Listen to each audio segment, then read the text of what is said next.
अर्चनी वंदनीय संत समाज, धर्म प्रेमी भाइयों एवं श्रद्धा मूर्ति देवियों, कल शाम के सत्र में हम लोग सुख के विषय में चर्चा कर रहे थे। कुछ श्रोता नए आए हैं तो उनके मन में ऐसा हो सकता है कि सुख के बारे में क्या चर्चा ये लोग कर डाले हैं, आज हम लोग तो कुछ पकड़ नहीं पाएंगे। लेकिन इतना तो ज़रूर है कि चाहे वो नए हों या पुराने हों, सुख के खोजी सब लोग हैं। किसी न किसी रूप में वो सब सुख के खोजी हैं। केवल मनुष्य की बात नहीं है, मनुष्य के अलावा अन्य पशु पक्षी भी यदि हम उनकी भाषा समझ सकें, उनसे बातचीत कर सकें और पूछ सकें कि भाई सुख चाहते हो कि दुख चाहते हो, तो ये निश्चित रूप से कहा जा सकता है कि वो सब भी यही कहेंगे कि हम सब सुख चाहते हैं। यद्यपि वो सब सुखी हैं, ऐसा भी है, सही देखा जाए, केवल दुखी इंसान है। आप देखो, सुबह ही पक्षी पेड़ से नीचे उतर करके कैसे मस्त गाती है, गुनगुनाती है। आप लोग जब बिस्तर पर रहते हैं ना, तो सुबह चहचहाने की आवाज़ आ जाती है। पक्षी की आवाज़ चहचहाने की आने लगती है।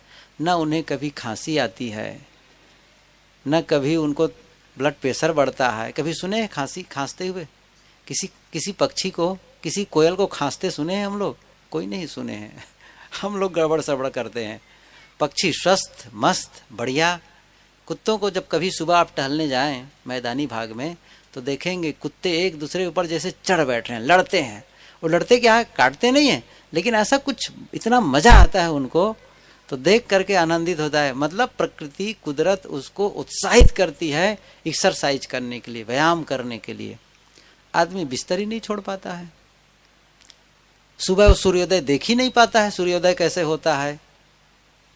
जबकि सिस्टम क्या होना चाहिए, सुबह जल्दी बिस्तर त्याग, जिसको कहते हैं पहले ब्राह्म मुहूर्त।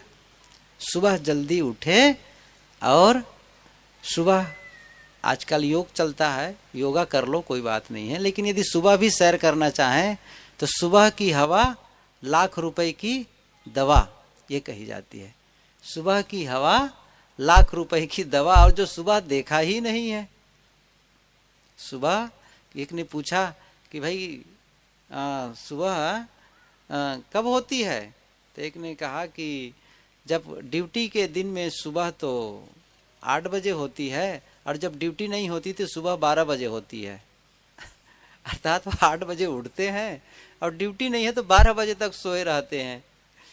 तो मेरा मतलब यह है कि पशु पक्षी तो मस्त हैं, और मनुष्य के लिए हमें सोचना है, चूंकि हम सब मनुष्य हैं। ये सब चीजें हैं जो हम, कई बार होता है क्या है, अनजाने में ही हमसे बहुत सी गलतियां हो गई होती हैं। जब यह बोध नहीं होता है, जब यह ज्ञान नहीं होता है, तो हम सब ऐसी गलतियां कर लिए होते हैं। वही सारी गलतियां हमारे दिमाग में आकर हमें परेशान करती रहती है, और जो सुख का अनुभव करना चाहिए उसकी जगह हम क्या करने लगते हैं, दुख का अनुभव। ऐसा लगता है जैसे हमने एक दुख का, जैसे बैंक अकाउंट होता है ना, तो डिपॉजिट करते जाते हैं, डिपॉजिट, तो जो बैंक बैलेंस होता है वैसे ही हमने दुख का बैलेंस बढ़ा लिया है। ऐसा कुछ डिपॉजिट किया है, वो अलग से नहीं आया है। जो इनपुट करते हैं वही आउटपुट करते हैं। कंप्यूटर का नियम है ना, गार्बेज इन गार्बेज आउट। बड़ा सरल है, कचरा डालो कचरा निकालो। मतलब कंप्यूटर में जो डालते हैं, जो भी आप इनपुट करेंगे वही तो आउटपुट होगा। ऐसा थोड़ी है कि आप फिल्मी गाना इनपुट कर दी, अब कहते हैं अब तो हमको कबीर साहब के भजन सुनना है, तो रिसर्च करते रहो, वो वहां से आउट ही नहीं होगा, क्योंकि आपने उसमें कबीर के भजन डाले ही नहीं है। क्या डाले हैं, फिल्मी गीत डाले हैं, तो इनपुट ही गलत है ना। इसीलिए हमें इनपुट सही करना है, सुखी होने का एक तरीका क्या है? इनपुट सही करें, अर्थात हम जो ग्रहण करते हैं इसे हम शोध कर करें, और ग्रहण अच्छा करेंगे तो क्या होगा? उसका परिणाम भी अच्छा आएगा। कारण और परिणाम एक नियम है, एक सूत्र है कुदरत का, कारण और परिणाम, जिसको कारण और कार्य भी कह सकते हैं। हम किसी कार्य का, किसी कारण को कोई काम करते हैं, इसका मतलब यह हुआ उसके परिणाम को भी हम चुनते हैं। कोई भी काम आप करते हैं तो उसका परिणाम को भी चुनते हैं, इसलिए काम करते समय ही हमें सावधान रहने की आवश्यकता है। हम यदि बीड़ी और सिगरेट पीने का चुनाव करते हैं तो उससे मिलने वाले रोग का भी चुनाव करते हैं। ये नहीं है कि आप कहेंगे नहीं जी हम तो केवल बीड़ी सिगरेट पिएंगे, रोग का चुनाव हम थोड़ी करते हैं। नहीं, आप करते हैं, अनजाने में करते हैं। एक छड़ी हो तो छड़ी के एक सिरे को आप उठाते हैं तो दूसरा सिरा भी अपने आप उठ जाता है। ऐसे ही जब कोई काम करते हैं, आप चोरी करते हैं तो फिर उसके परिणाम को भी आप चुनते हैं।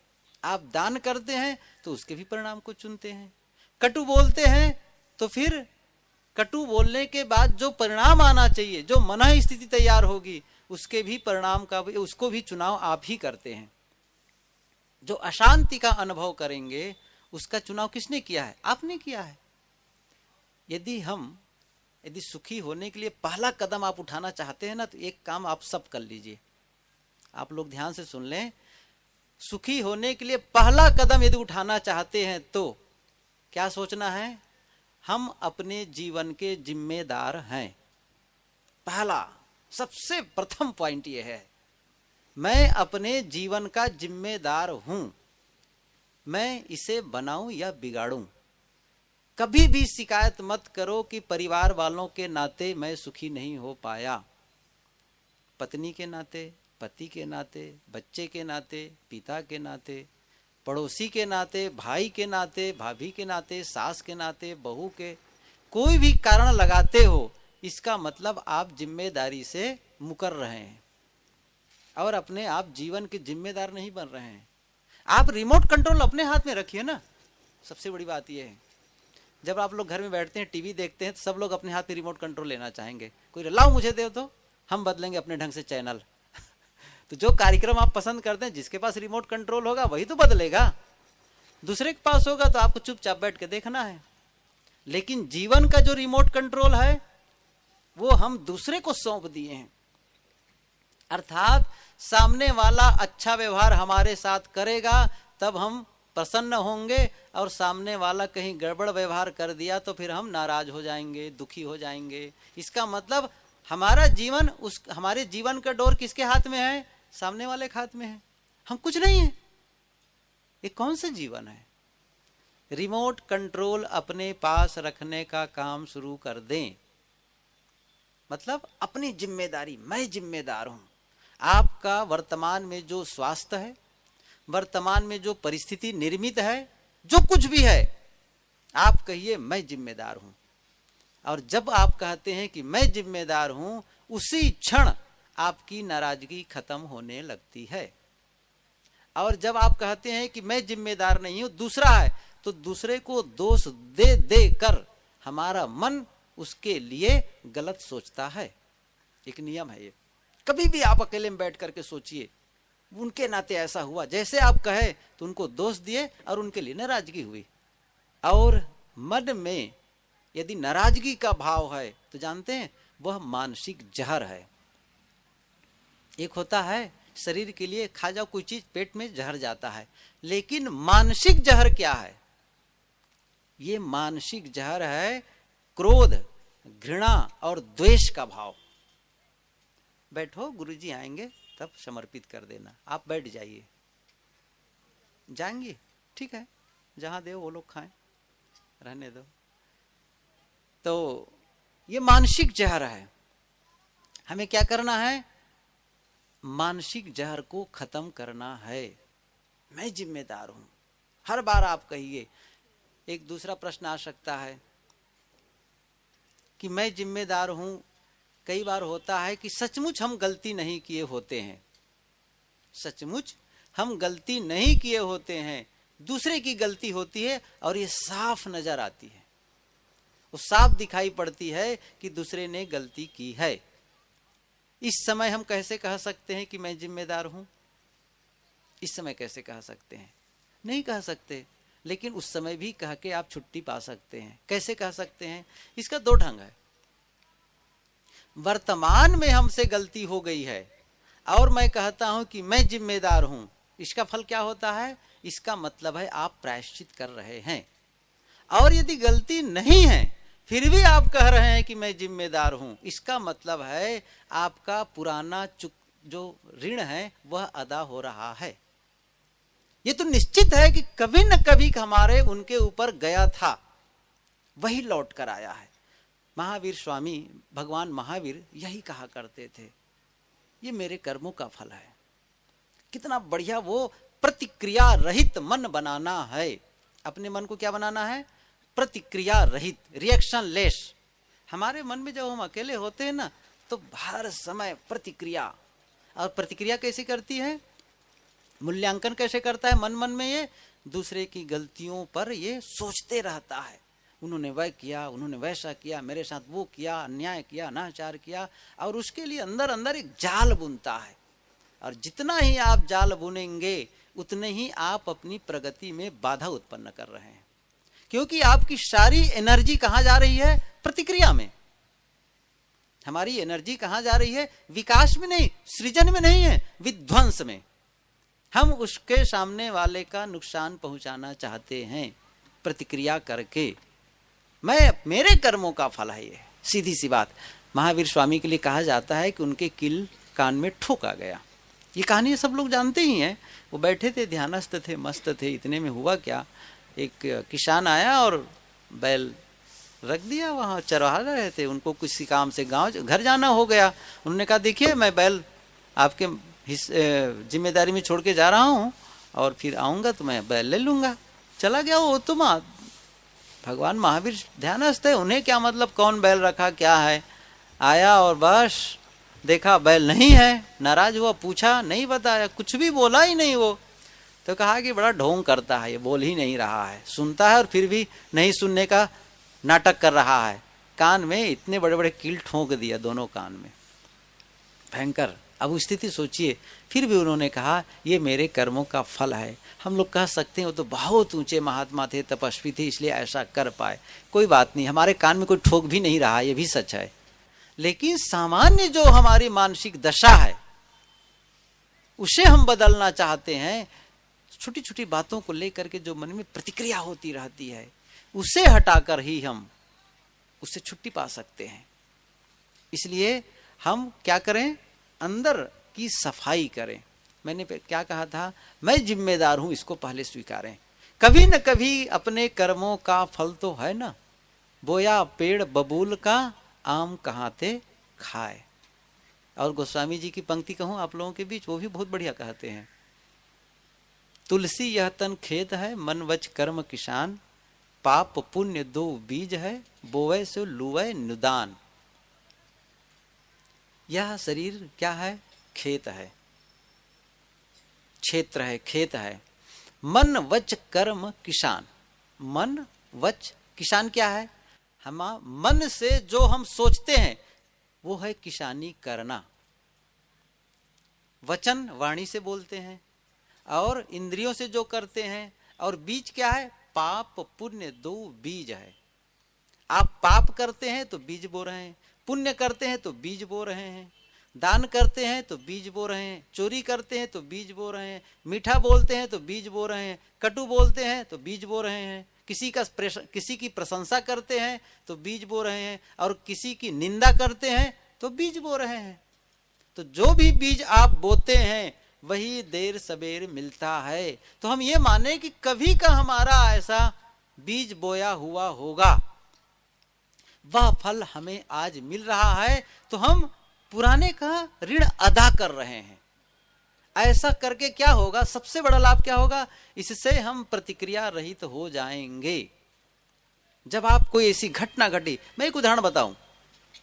एक आदमी था, बड़ा सहज घटना बताता हूं जो घटित घटना है। एक आदमी है, वो मोटरसाइकिल से, कई बार आप लोग देखे होंगे गाँव में, जब एक सिंगल सड़क होती है, डबल वे वाला नहीं है जो दोनों तरफ से एक तरफ जाए एक तरफ आए वाला नहीं, सिंगल रोड। और एक बार कहीं बड़ी गाड़ी आ गई, जैसे बड़ी ट्रक आ गई, तो मोटरसाइकिल वाले को पूरी जो पक्की सड़क है उसको छोड़ करके पाई में चलना पड़ता है, क्योंकि उसकी चौड़ाई कम होती है। तो वो मोटरसाइकिल से जा रहा था, सज्जन क्या किया, सामने से देखा बड़ी गाड़ी आ रही है, तो पूरी सड़क छोड़ करके एकदम किनारे साइड में, बिल्कुल लेफ्ट साइड में चलता हुआ आराम से जा रहा था, बड़ी सावधानी पूर्वक चला रहा था। लेकिन ट्रक का ड्राइवर न जाने क्या उससे डिसबैलेंस हुआ, सावधानी हुई और मोटरसाइकिल वाले को धक्का मार दिया, वो गया नीचे खाई में। और जब वो मोटरसाइकिल वाला इंसान को जब होश आया, उस आदमी को होश आया, तो देखा मैं अस्पताल में भर्ती हूं। और हुआ क्या है, उसके पैर की टांग की हड्डी टूटी हुई है और उसमें प्लास्टर बंधा हुआ है। डॉक्टर कह रहा है 6 महीना बेड रेस्ट। अब समझ रहे हैं वो क्या कहता है? बहुत नाराज होता है वो, लाओ उनको, कहाँ है वो, उसकी गलती है। सचमुच उनकी गलती नहीं थी, सारी गलती किसकी थी?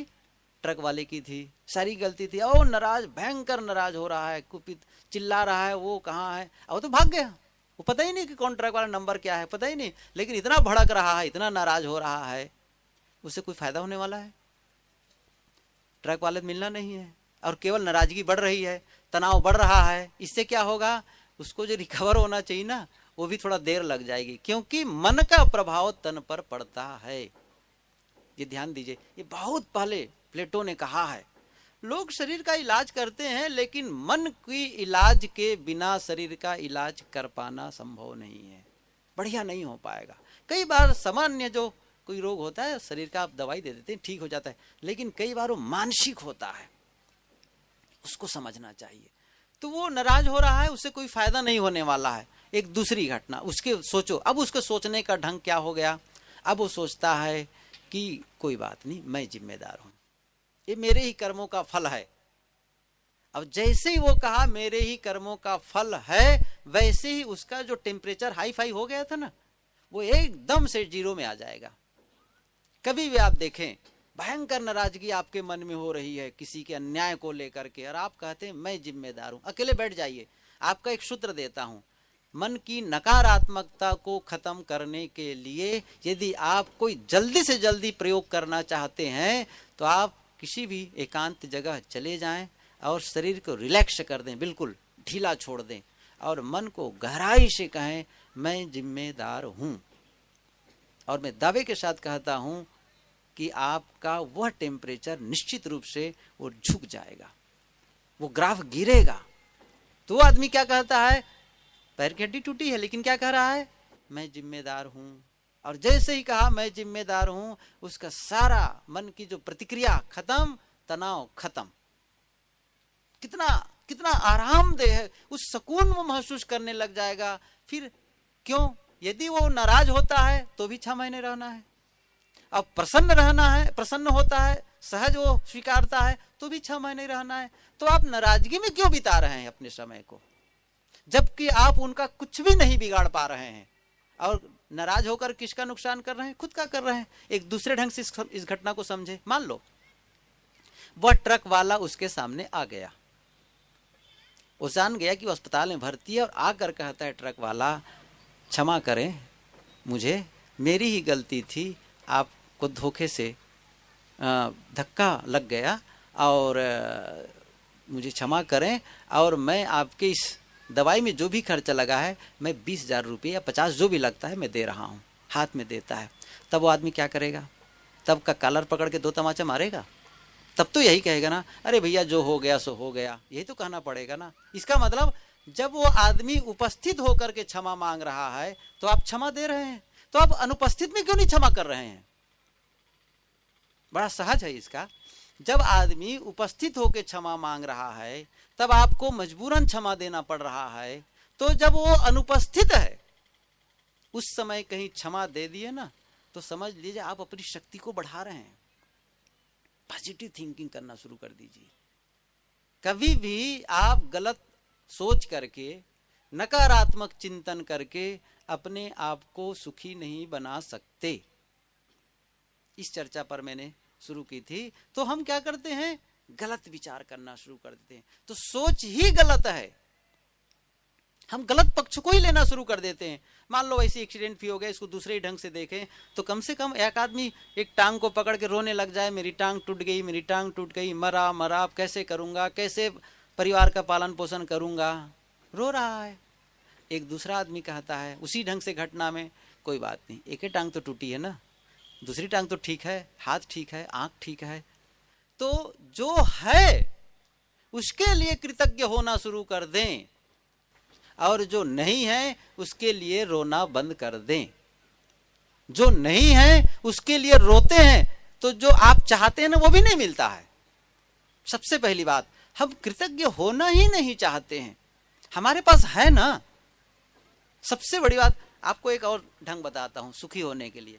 कई सूत्र है, उसमें से एक तो बताया कि आप जिम्मेदारी स्वीकारें। दूसरा क्या होगा, आप एक काम ये करें, सुबह यदि आप लोग प्रयोग कर सकें तो क्या करना है कि रोज 3 कारण लिखिए जिसके नाते आपको खुश होना चाहिए।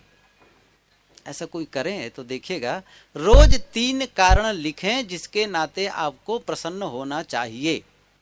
आप खोजेंगे तो मिल जाएगा। कैसे, एक दो उदाहरण बता दूं मैं कैसे लिखना है आपको, लेकिन प्रयोग करेंगे तभी उसका लाभ मिलेगा। मैं कई लोगों से कह चुका हूं, बड़ा विचित्र है, आदमी लिखता नहीं है, नहीं लिखता है, कह दो हाँ हाँ बढ़िया, लगता बढ़िया है सब कुछ, लेकिन नहीं करने वाले हैं। और मैं जानता हूं यहां भी बैठे उसमें से शायद 1-2% लोग लिख लें, भले लिख लें, लेकिन फिर भी मेरा काम है कहना। रोज 3 कारण लिखिए। क्या लिखना है उसमें, जिससे आप खुश हो सकते, प्रसन्न होना चाहिए। जैसे आप कह सकते हैं मेरा घर है, ये आपके लिए प्रसन्नता का कारण है। बहुत ऐसे लोग हैं जो बेघर हैं, आपका भरा पूरा परिवार है, आपको खुश होना चाहिए। आप शादीशुदा हैं, आपको खुश होना चाहिए। बहुत से लोग हैं जो शादीशुदा नहीं है, लेकिन इसको दूसरा पक्ष है। मैं ध्यान से वहां कहा था कि भाई शादी वाले लोग तो सोच रहे हैं कि हम तो भाई शादीशुदा हैं, बढ़िया खुश हैं दोनों मिल करके, और जो शादी किया ही नहीं साधु वो कैसे खुश हो। तो मैंने उनके लिए कहा कि जो शादी नहीं किए हैं जो साधु लोग, वो लोग भी खुश हों कि हम लोग को प्रसन्न होना चाहिए कि हम शादी ही नहीं किए हैं। हम लोग शादी ही नहीं किए क्योंकि शादी वाले बहुत खुश हैं, ऐसा जरूरी नहीं है, वो लोग भी दुखी हैं। उनके संकट को देखो, पूछो जरा से, आराम में लगता है। लेकिन जैसे जैसे दिन बीतते, कल इस पर चर्चा हो चुकी, काफी चर्चा हो चुकी, इसलिए इसको दोहराऊंगा नहीं। आरंभ में जो आकर्षण होता है वह विकर्षण के रूप में बदलता है, इसलिए मस्त, हमारा जीवन मस्त है। तो खुशी आप होना चाहें और कुछ भी नहीं मिल रहा है आपको, तो कहें मेरी दोनों आंखें सलामत हैं। खुश नहीं होना चाहिए, दोनों हाथ सलामत है, दोनों पैर सलामत हैं।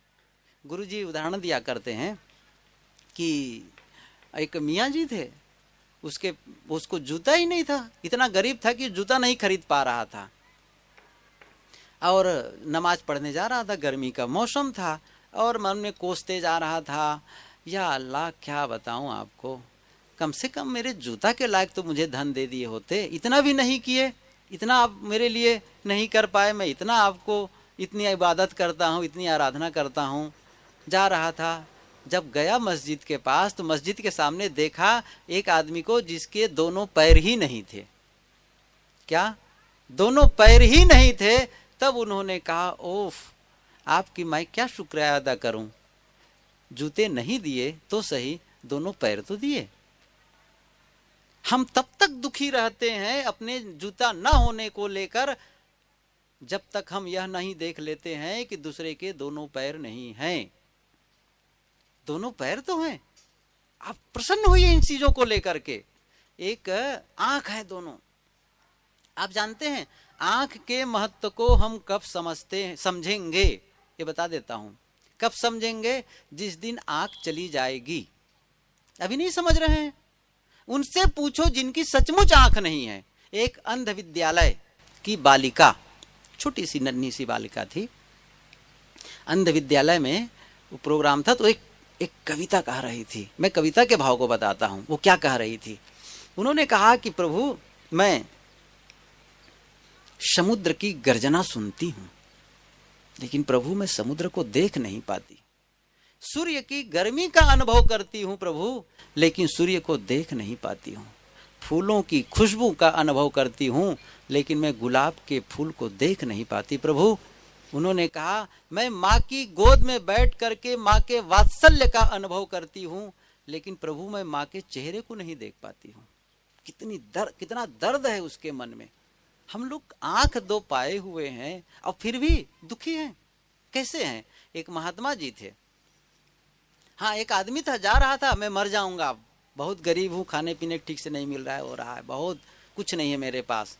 महात्मा जी मिल गए रास्ते में। कहो भैया क्या बात है, बहुत उदास लग रहे हो। महात्मा जी मैं मरने जा रहा हूँ। क्यों? कहे मैं इतना गरीब हूँ कि मेरे पास कुछ नहीं है। उन्होंने कहा अरे तुमको देख करके लग रहा है तुम बहुत धनी आदमी हो। कहीं आप मजाक कर रहे हैं महात्मा जी, मेरे पास तो कुछ नहीं है। नहीं नहीं, बहुत धन है तुम्हारे पास, आप कहें तो मैं उस धन को पैसा दिलवा सकता हूँ उसके बदले।